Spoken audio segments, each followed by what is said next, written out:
আবারও একটা new moon তথা অমাবস্যা আসতে চলেছে।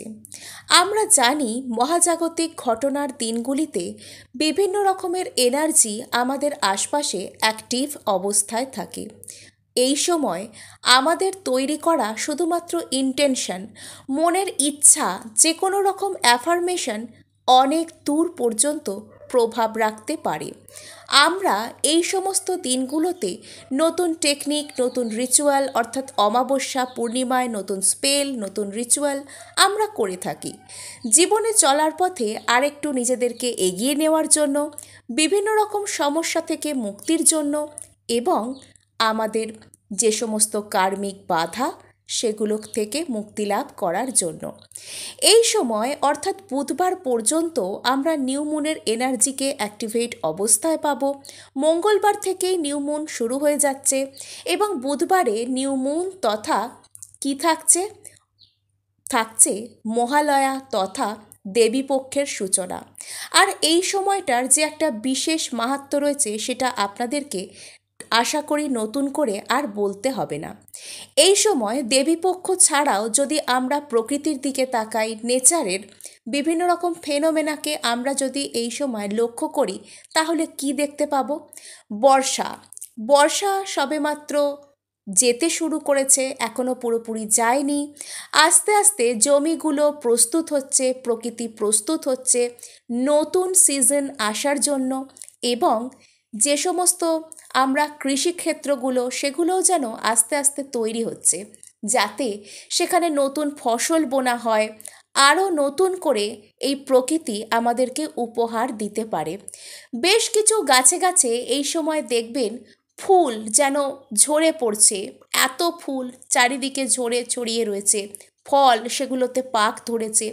অর্থাৎ এই সিজনটা একটা পরিপক্কতার সিজন, যেন যেন আমাদের এতদিনের প্রচেষ্টা, আমাদের এতদিনের ইচ্ছা তা যেন আস্তে আস্তে ফুলে ফলে ব্লুম হওয়ার যে সময় সেটাই হচ্ছে এটা।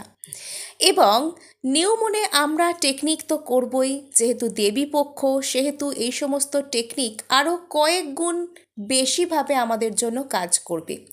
এবং নিউ মুনে আমি যেরকমভাবে আপনাদেরকে গডেস হেকাটে, গডেস লিলিথ যারা যারা চান তাদের সাথে কাজ করার কথা বলি, এবং এবারের নিউ মুনও তার থেকে খুব বেশি আলাদা কিছু হবে না।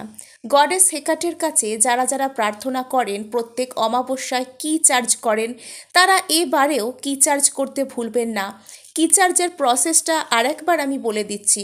সেটা হচ্ছে আপনারা একটা যে কোনো লোহার চাবি আনবেন, লোহার ছোট বড় যে কোনো রকম হলেই হবে। লক্ষ্য রাখবেন যাতে এতে জং না ধরা থাকে। গডেস হেকাটের যে কোনো ছবি আপনারা ইন্টারনেটে সার্চ করলেই পেয়ে যাবেন, ফোন স্ক্রিনেও রাখতে পারেন। ফোন স্ক্রিনটাকে কিছুক্ষণের জন্য অন করে রাখুন এবং সেটা আপনার সামনে কোনো একটা চৌকির উপর, টেবিলের উপর বা কাপড় বিছিয়েও আপনি মেঝের ওপর বসতে পারেন। সেখানে গডেসের ছবিটা স্ক্রিন অন করে আপনি রাখুন। তার সামনে অফারিং হিসেবে আপনি 5টা অ্যামন্ড দানা দিতে পারেন, অ্যামন্ড বাদামের যে দানা সেটা দিতে পারেন। আপনি 1 কোয়ার যে রসুনগুলো পাওয়া যায় দোকানে সেগুলো অফার করতে পারেন। এগুলো আপনি অফার করতে পারেন, চকলেট অফার করতে পারেন। এবং অফার করার পর আপনি সেগুলোকে প্রসাদ হিসেবে গ্রহণ করতে পারেন। এবং গডেস হেকাটের সামনে আপনি অফার করবেন, খাবার রাখবেন এবং জল কাচের গ্লাসে করে অবশ্যই দেবেন। আমরা জানি কাউকে খেতে দিতে গেলে তাকে জলও দিতে হয়। এবং গডেস হেকাটের সামনে এইসব অফারিংগুলো রাখার পর আপনি চাবি হাতে নিয়ে নিজের ইচ্ছার কথা তাকে জানাবেন। চাবিটা এভাবেই চার্জ করতে হয়।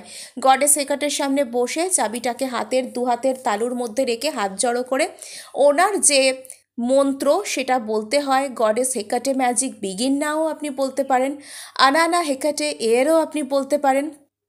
যে মন্ত্রের সাথে আপনি কমফোর্টেবল সেটা আপনি চ্যান্ট করতে পারেন। কতবার করবেন?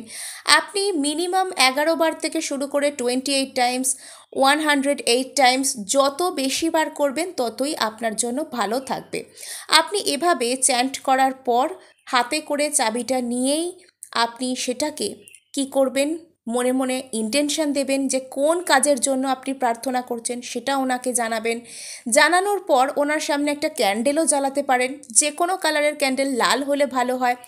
আদারওয়াইজ সাদা ক্যান্ডেল তো যে কারোর বাড়িতে থাকে, সেটা করলেও হবে। ক্যান্ডেলটাও জ্বালিয়ে নেবেন ছবিটা রাখবার পর, আর তারপর অফারিংসগুলো দেবেন, তারপর চাবিটা হাতে নিয়ে প্রার্থনা করবেন। প্রার্থনার পর বাতিটা ওইভাবেই জ্বলে যেতে দিন, এবং অফারিংসগুলো আপনারা পরিবারের সবার সাথে ভাগ করেও খেতে পারেন, আপনিও খেতে পারেন, বা আপনার খেতে যদি না ইচ্ছা করে কোনো গাছের গোড়ায় দিয়ে আসতে পারেন, বা জলে দিয়ে দিতে পারেন, বা পিঁপড়ে বা অন্য কোনো পশু পাখি এরা খাবার জন্য আপনি মাটিতে এগুলোকে ছেড়ে দিতে পারেন। নির্দিষ্ট কোনো জায়গায় শ্রদ্ধার সাথে, মানে ছুঁড়ে ফেলে দিলাম এরকমভাবে নয়, শ্রদ্ধার সাথে আপনি ধরিত্রী মায়ের কাছে এগুলোকে দিয়ে আসুন। ধরিত্রী মায়ের যারা সেবক রয়েছে তারা এগুলোকে গ্রহণ করতে পারে। নেক্সট আমি চলে যাব, আমি আপনাদেরকে এই দেবীপক্ষের পূর্বে নিজেদেরকে একদম ক্লিন করার জন্য, কর্মাকে ক্লিনস করার জন্য, যে কোনো ইচ্ছা পূরণের জন্য একটা মেডিটেশন দিয়েছি, হো ও পোনো মেডিটেশন। এই মেডিটেশনটা আপনারা করতে পারেন যে কোনো রকমের কার্মিক বাধা থেকে মুক্তির জন্য, এবং এই সময় যে কোনো, অর্থাৎ দেবীপক্ষের পূর্বে এই অমাবস্যার যে টাইমটা, সেই সময় আপনার যে কোনো কর্মার প্রতি, নিজের সোলের প্রতি, পূর্বপুরুষের প্রতি আপনারা শুধুমাত্র কি করতে পারেন, আপনারা তাদের উদ্দেশ্যে বাতি জ্বালতে পারেন টেরাসে, ছাদে, তাদের উদ্দেশ্যে এক গ্লাস জল নিয়ে গিয়ে রাখতে পারেন টেরাসের ছাদে, এবং তাদের উদ্দেশ্যে ওই জলটাতে আপনি হো ও পোনো প্রেয়ার বলে আপনি ওই জলটা রেখে দিতে পারেন। পরের দিন আপনি ওই জলটাকে বাড়ির বাইরে কোথাও ঢেলে দিন, কোনো গাছের গোড়ায় দিয়ে দিন, এগুলো করতে পারেন। নেক্সট আমি চলে আসছি, এই সময়টা হচ্ছে বাড়ি ঘর তো প্রত্যেকেই পরিষ্কার পরিচ্ছন্ন, উৎসব একটা আসছে, অনেকেই করেন, এবং এই যে নিউ মুনের পূর্বে আমি আপনাদের নিজেদের পরিষ্কার পরিচ্ছন্নতা, নিজেদের হাইজিন মেনটেন, অবশ্যই আপনারা সকলে হাইজিন মেনটেন করেন, এটা আমি জানি, এটা নতুন করে আমার বলার অপেক্ষা রাখে না, কিন্তু তাও এই সময়টা, অর্থাৎ এই নিউ মুনের পূর্বের যে সময়টা, একটু নিজেকে একটু গ্রুমিং করা, একটু নিজের পার্সোনাল কেয়ারের দিকে ধ্যান দেওয়ার, সেলফ লাভে থাকা, যেটাকে বলে সেলফ কেয়ার, সেলফ লাভ করা, একটু বাড়ি ঘর একটু পরিষ্কার পরিচ্ছন্ন করা, বেশি করে পরিষ্কার পরিচ্ছন্নতার দিকে নজর দেওয়া। কেননা এই টাইমটা, এই যে দেবী পক্ষের যে টাইমটা, সেই টাইমটা যেরকম বিভিন্ন রকম শক্তি অ্যাক্টিভেট হয়, সেই সময়টাতে বিভিন্ন নেগেটিভ এনার্জিও কিন্তু অ্যাক্টিভেট অবস্থায় থাকে। এমন কিছু এনার্জি রয়েছে যারা দেবজনী প্রাপ্ত, কিন্তু তবুও তারা সর্বক্ষেত্রে যে মানুষের জন্য সবসময় কল্যাণকামী হয় তা নয়। অ্যাকচুয়ালি যে কোনো শক্তিকেই মানুষ যেভাবে ইন্টেনশন দেবে, যেভাবে কাজে লাগাতে চাইবে, সেটা সেরকমভাবে কাজ করে থাকে, এবং এই সময় তাই অনেকেই অনেকের প্রতি, কি বলবো, এই ধরনের কথাগুলো আমি আলোচনা করতে চাই না, তবু পার্ট অফ লাইফ হিসাবে এসেই যায়। অনেকেই অনেকের প্রতি ক্ষতিমূলক কিছু করে থাকতে পারেন, বা কারোর সাইকিক অ্যাটাক জাতীয় কিছু হতে পারে, কারোর কুনজর, ইভিল আইয়ের কোনো যে প্রকোপ সেটা থাকতে পারে। তাই এই সময়টাতে বাড়িঘর মানে পরিষ্কার পরিচ্ছন্ন রাখার দিকে এক্সট্রা একটু ধ্যান দেবেন। পরিষ্কার গৃহকোণে কি হবে, যে কোনো রকম বাজে এনার্জি, নেগেটিভ এনার্জি যদি আসেও, সে বেশিক্ষণ সেখানে জায়গা বানাতে পারবে না। নেক্সট, যদি আমরা বাড়িঘর পরিষ্কার বা পরিষ্কার পরিচ্ছন্ন সুন্দর করে না রাখি, তাহলে সেখানে যে কোনো রকম নেগেটিভ এনার্জিসরা এসে সহজেই নিজের আস্তানা তৈরি করতে পারে।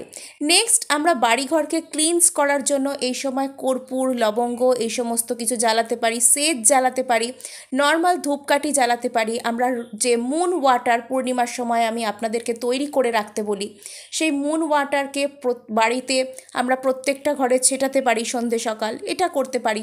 জলেতে পজিটিভ অ্যাফার্মেশন বলে সেটাকে পান করতে পারি। অর্থাৎ এই নিউ মুন থেকে যে শুরু হচ্ছে অনওয়ার্ডস টাইমটা, নিউ মুনের সময়টা থেকে যে অনওয়ার্ডস টাইম শুরু হচ্ছে, সেটা হচ্ছে পুরোপুরি নিজেকে ক্লিনস করার, নিজের ইচ্ছা পূরণের জন্য একদম পারফেক্ট টাইম। এই সময় করা যে কোনো শুধুমাত্র ইন্টেনশানও, প্রেয়ারও আপনাকে করতে হবে না, এই সময় ক্রিয়েট করা যে কোনো ইন্টেনশানও একদম মানে ফুলে ফলে বিকশিত হয়, যেটাকে বলা যায়।